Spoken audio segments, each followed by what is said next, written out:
Guys, end of the world na. Maglaro na lang tayo para hindi natin isipin yung mga hindi magandang isipin. Sarah? Rosa? May fruit cocktail ba kayo? Sige, maglaro na lang tayo, oo. This is a pen. A what? A pen. Oh, a pen. This is a long. pen. What? Pen. Oh, book. Sabi nila, kapag huling araw mo na, magfa-flashback daw ang mga importanteng nangyari sa buhay mo.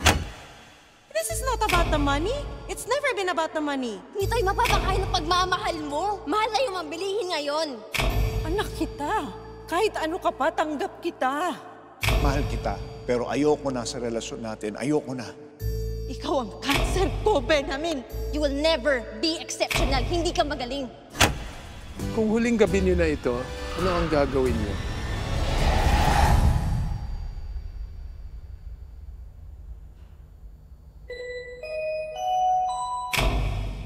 Masayang buhay mga mamimili. Para sa inyong kaligtasan, gumamit ng pushcart.